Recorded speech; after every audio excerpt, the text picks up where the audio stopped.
안녕하십니까. 2025년 2월 2일 최병무의 팩트 시작하겠습니다. 일본의 국방력 강화, 이게 우리나라에 얼마나 예민한 문제인가 하는 건 뭐 따로 설명을 드릴 필요가 없습니다. 우리는 일본 제국주의의 지배를 받았던 그런 아픈 경험이 있는 나라죠. 그렇기 때문에 일본에 대해서는 그 이후에 각 정권마다 여러 번 뭐 이런저런 어떤 개선책 뭐 이런 걸 내놨지만 근본적으로 일본에 대해서 우호적이지 않은 것은 사실입니다. 이걸 이제 정치권에서 이용을 어떻게 하느냐, 이거에 따라서 뭐 친일파 뭐 이런 공격을 받기도 하고요. 때로는 뭐 극일, 지일 뭐 별 말들이 다 나왔습니다. 자, 제가 하나의 문장을 한번 읽어드리겠습니다. 현재 한일 관계가 적대적이지 않으므로 한국에 위협이 되지 않는다. 누가 말한 것 같습니까? 글쎄, 뭐 국민의힘 진영에 있는 누군가가 말한 것 아닌가. 그런데 실제는 이재명 대표였다. 그럼 이재명 대표가 진짜 이런 생각을 가지고 있는가? 이런 것들이 이제 앞으로 엄청난 논란을 불러일으키게 될 것이다. 어제 공개된 이코노미스트, 뭐 유명한 세계적인 시사 주간지죠.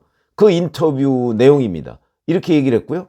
그 다음에 윤석열 정부에서 한일 관계 개선할 때마다 이재명 대표는 뭐 심지어는 그 진영, 뭐 조국이라는 사람 같은 경우는 뭐 죽창가 뭐 이런 걸 불러일으켰고요. 그 다음에 뭐 윤석열 정부가 하는 한일 관계에 대해서 뭐 온갖 얘기, 뭐 친일파, 뭐 심지어는 뭐 이재명 대표 얘기는 아니지만 그 밑에 뭐 소속 의원들이 뭐 자위대 군합발 뭐 이런 얘기까지 하고 그랬습니다.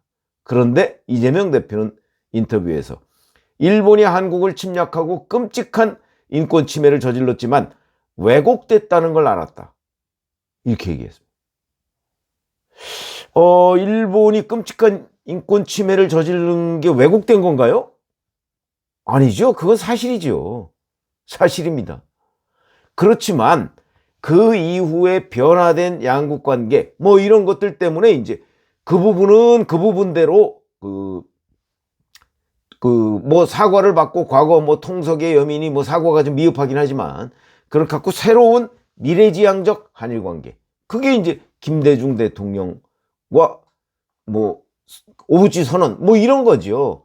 그래서 변화된 한일 관계를 반영해서 앞으로 한일 관계를 이렇게 가져가자는 거였지, 언제 인권 침해를 저지른 게 왜곡돼, 이거 엄청난 문제를 일으킨 발언입니다. 이것도 이재명 대표가 했습니다. 작년, 벌써 재작년이 됐나요? 그 후쿠시마 오염수, 그거 오염수라는 것도 잘못된 건데 처리수죠, 처리수. 처리해서, 자, 그 이후로 지금 1년 6개월이 지났는데 거기서 방사능 물질 나왔다는 거 들어본 적이 있습니까? 온갖 뭐 당장 그 물을 방류하면 한국이 죽을 것처럼 얘기했던 사람들이 바로 민주당 이재명 대표입니다. 그 당시에 이재명 대표가 일본과 묻지마 군사협력은 있을 수 없다, 재검토를 촉구한다, 이랬던 사람입니다. 그리고 이번에 윤석열 대통령에 대한 탄핵 사유에도 일본 중심의 기이한 외교 뭐 이런 표현이 들어가 있습니다. 우리 지금 윤석열 정부의 외교가 일본 중심의 기이한 외교인가요? 일본과 미국과는 군사동맹, 일본과는 일종의 경제동맹 뭐 이런 거 아니겠습니까? 그리고서 미국의 인도태평양 전략 뭐 이런 데하고 크게 보아서 맥을 같이 하는 그런 외교를 펼쳤는데, 이걸 일본 중심의 기이한 외교라고 주장했던 이재명 대표가 이제는 일본하고 관계 개선 괜찮다, 심지어는 일본이 과거의 끔찍한 인권 침해가 왜곡됐다, 이거 정말 황당한 일이죠. 자, 이걸 포함해서 최근 뭐 몇몇 언론에도 보도가 됐습니다만은 이재명 대표의 과거 발언 지우기, 뭐 이게 왜 그런지는 다 아시겠죠. 최근 한 달 사이 또는 한두 달 사이에 셀 수 없이 많습니다. 최근에는 기자간담회에서 검든 희든 쥐만 잘 잡으면 좋은 고양이 아니겠는가. 이거는 과거의 덩샤오평의 흥묘백묘론입니다. 저는 그 말이 맞다고 생각합니다.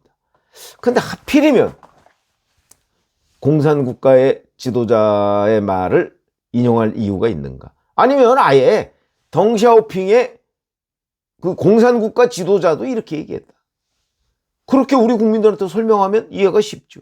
근데 우리 자본주의 국가에서 못할 이유가 없다. 실용주의다. 이렇게 얘기하면 되는데 이 얘기만 쭉 하고서 이제 민주당 진영에서 뭐 탈이념, 탈진영, 뭐 현실적 실용주의다. 아니, 그럼 그동안의 이재명은 뭐였느냐? 비현실적 이상주의였느냐? 이거는 인정을 안 하면서 지금 뭐 흥묘백묘론 얘기를 하고 심지어는 본인이 이렇게까지 해명합니다. 기자들이 이제 자꾸 흥묘백묘론이 덩샤오핑의 이념 아니냐 이렇게 얘기했더니 아니 제가 말씀드린 거는요. 흥묘백묘는 아니고 흰 고양이와 검은 고양이였습니다. 이건 더 황당한 거죠. 흥묘백묘는 그러면 흰 개와 검은 개인가요? 흰 고양이와 검은 고양이와 흰 고양이 얘기를 한 거는 흥묘백묘론이 있기 때문에 나온 얘기입니다. 이 정도가 되면 거의 통역이 필요한, 이재명 대표의 말은 통역이 필요한 수준이다. 그런 거고요. 1월 17일에는 이번 민주주의 위기를 겪으면서 한미동맹이 더욱더 강화될 것이다. 윤석열 대통령 얘기인가? 라고 생각할 정도고 1월 22일에는 또 주한 미국 대사대리를 만나서는 한미동맹은 더욱더 발전시키고 더 자유민주 진영의 일원으로서 책임을 더 확고하게 해나가야 된다. 이렇게 얘기했습니다. 그거 기억하실 겁니다. 윤석열 정부가 가장 크게 망가뜨린 건 외교다. 중국 사람들이 한국이 싫다고 하고 한국 물건을 사질 않는다. 왜 중국을 찝쩍거려요? 지난 대선 때 그냥 쉐쉐 고맙다 이거 쉐쉐 대만에도 쉐쉐 하면 되지 왜 양안 관계를 건드리냐? 글쎄 우리나라가 이미 이제 세계 15위권의 무역대국이 됐습니다. 국제적인 현안에 관해서 우리나라의 입장을 밝히지 않을 수 없습니다. 중국에 쉐쉐하고 대만에도 쉐쉐 하면은 그건 나라가 아닙니다. 그리고 그건 어느 나라로부터도 배척을 받습니다. 적어도 우리의 입장은 확고해야 된다. 그러니까 양안 관계에 대해서도 모호하든 아니면 어느 입장을 확실히 서든 뭐 윤석열 정부도 어느 입장을 확실히 선 건 아닙니다. 모호하게 되는 거예요. 양안 관계, 그러니까 중국과 대만 관계는 그럴 수밖에 없습니다. 그런데 여기에 대해서 그냥 쉐쉐하면 된다. 이랬던 이재명 대표가 이제는 한미동맹을 더욱더 강화 발전하고 뭐 어쩌고 이거는 이재명이 아니다. 이뿐인가요? 최근에 추가 경정 예산 주장을 했었죠. 본인들이 대폭 깎아놓고 바로 추경을 주장합니다. 거기다가 1인당 25만 원의 민생안정지원금을 지역화폐로 주자. 이렇게 계속 주장하더니 엊그제죠. 엊그제 1월 31일 최고위원회의에서 효율적인 민생지원 정책이 나오면 이 민생회복지원금 예산 이거 포함 안 돼도 추경할 수 있다. 이런 겁니다. 그러면 25만 원 지원금 이거 포기하겠다는 건가? 애매합니다. 전제가 있기 때문에 효율적인 민생지원 정책 이건 누가 판단하죠? 본인이 판단을. 이게 이제 나중에 문제가 되면 아니 내가 언제 25만 원 포기한다고 했냐. 효율적인 대책이 나오면 그거 상관없다 이렇게 얘기를 했지. 또 말 바꾸려고 이재명 대표의 말은 늘 이런 식입니다. 전제 조건을 달고 중요한 제목을 뒤에다가 숨겨놓습니다.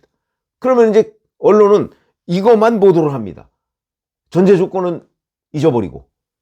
그럼 나중에 문제가 되면 아니 내가 전제 조건을 얘기하지 않았느냐. 이게 이재명 대표의 화법이다. 저런 거하고 똑같죠. 왜 그 유튜버들 요즘 뭐 보시면 제목이 어마어마하게 강하죠. 근데 실제 내용을 보면 없죠. 그게 거의 그 제목 장사하고 비슷한. 이재명 대표가 그런 데에 능한 사람이다 이거죠. 늘 앞에 제목을 전제 조건을 얘기하면서 뒤에 강한 얘기를 합니다. 이것도 추경, 나 고집하지 않겠다. 추경 편성해달라. 민생회복지원금. 근데 그 전제는 효율적인 민생지원 정책이 나오면입니다. 앞으로 기자들이 이것도 이제 뭐 물론 독자들 내지는 시청자들의 관심을 끌기 위해서는 앞에 조건을 붙이면 이 기사가 잘 안 되거든요. 뭐 전형적인 관심 끌기 제목 장사죠. 그런 거에 능한 사람이다. 그러다 보니까 이재명 대표의 말은 끝까지 들어봐야 된다. 최근에는 뭐 기본소득 포기, 그 다음에 뭐 기본사회위원회 위원장직 사퇴, 뭐 이런 것까지 다 얘기했다고 합니다. 금융투자소득세 철회, 이것도 작년에 얘기했었죠. 가상자산 과세 유예 결정. 이재명이라는 이름을 가리면 이거는 이재명이 말했다고 생각하는 사람이 별로 없습니다. 이거는 이재명 대표의 진면목이 아니다. 기본소득 그렇게 주장을 하다가 지난 대선 때 공약에서 뺐습니다. 왜? 그게 별로 표가 도움이 안 된다 이렇게 본 거죠. 그리고 나서 대선에서 떨어지고 나니까 다시 기본소득 들고 나왔습니다. 그럼 이거는 뭐냐? 오세훈 서울시장이 어제 페이스북에다 이런 글을 올렸더군요.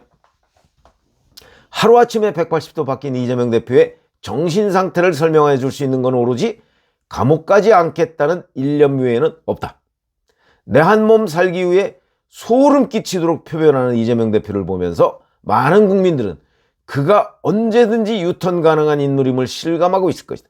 아주 점잖게 표현을 한 건데 여기에서 제가 동의할 수 없는 내용, 이게 감옥 가지 않겠다는 일념? 아닙니다. 표현이 잘못됐습니다. 대통령이 되기 위해서는 뭐든지 하겠다 이런 거죠. 근데 그게 본인의 정신까지 바꾸겠다, 거의 이런 개념입니다.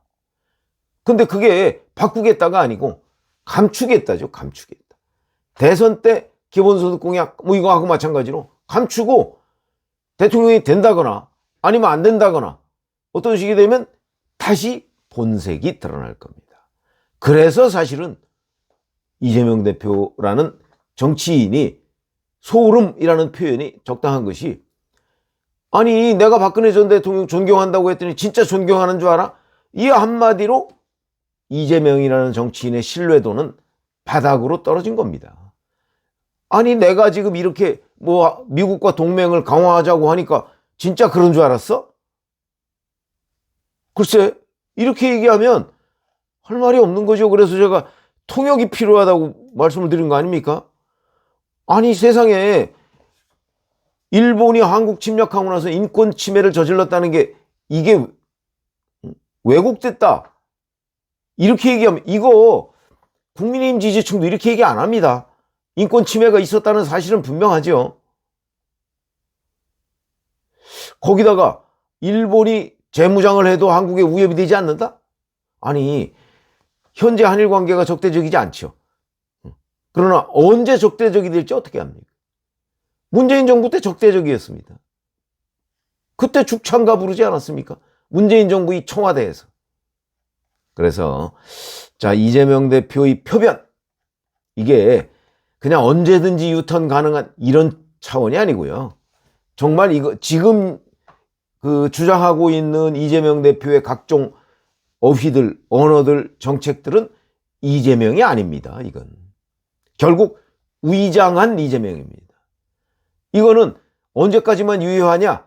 대선 때까지만 유효합니다. 대선이 있다면 그 이후에는 이재명의 본색 드러날 것이다. 그러면 이런 위장한 이재명에 과연 얼마나 속을 것인가? 국민들이 속는 사람 꽤 있을 겁니다. 지난 대선 때도 뭐 이재명 후보가 기본소득 포기한다고 하니까 이재명 대표가 중도층을 겨냥해서 뭐 큰 결단을 했다. 그게 얼마나 단견이었는가? 왜? 대선 떨어지자마자 바로 기본소득 얘기했거든요. 그러니까 그때 위장한 이재명을 보고 실체를 파악하지 못했던 언론 매체들, 현장 기자들이 너무나 많았다. 기자들조차 그런데 일반 유권자들은 어떨 것인가? 그러면 지금 현재 위장한 이재명을 놓고 또 대선이 치러질 경우에 이재명 대표가 중도층으로 많이 확장하기 위해서 엄청난 노력을 하고 있습니다. 아마 대통령이 되면 중도를 위해서도 이런 일을 할 겁니다라고 생각한다면 오판이다. 우리는 이미 이재명 대표의 과거를 너무 잘 알고 있다. 특히 저희 같은 사람은 전문가니까 너무 잘 알고 있다. 그러면 이게 언제까지 유효한지도 잘 알고 있다. 유효기간, 상품으로 얘기하면 유통기한 너무나 잘 알고 있다. 그 유통기한 지나면 없어져야 되는 거죠. 유통기한 지나면 없어질 주장을 지금 이재명 대표가 오로지 자기 선거에 당선되기 위해서 하는 거고요. 이거는 사실은 거의 허위사실 유포에 가깝습니다. 이재명 대표 지금 허위사실 유포 혐의로 선거법 재판 2심에 올라가 있지 않습니까? 지금 얘기하는 이재명 대표의 이런 주장들은 허위사실. 왜 허위사실이라고 우리가 얘기할 수 있느냐? 본인의 속마음과는 전혀 다른 얘기이기 때문에. 그래서 이런 부분을 과연 이게 얼마나 많이 중도층을 모을 수 있느냐. 글쎄, 제가 보기엔 이재명 대표가 과거에 보여준 것들이 너무나 많기 때문에 아마 다른 사람들이 100을 끌어올 수 있다면 이재명 대표는 50도 끌어오지 못할 것이다. 본인이 과거에 해온 기록이 너무나 많고 또 그 기록과 이재명 대표는 또 그냥 이렇게 90도로 회전하는 좌회전, 우회전 이런 게 아니고 그냥 유턴을 해버리거든요. 독특한 정치 기법이다 생각을 하고요. 이 기법에 얼마나 많은 국민들이 또 속을 것인가 하는 부분, 그게 지난 2022년 대선처럼 많은 국민이 속지는 않을 것이다. 이거는 분명하게 말씀드릴 수 있습니다. 왜? 그때 한번 속아본 경험이 있기 때문에. 그러나 그 숫자가 얼마나 될 것인가? 그거야 누구도 자신할 수가 없지만 상당수는 속겠지만 2022년 대선 때만큼 속지는 않을 것이다. 요거는 분명하게 말씀을 드릴 수 있을 것으로 보입니다. 고맙습니다.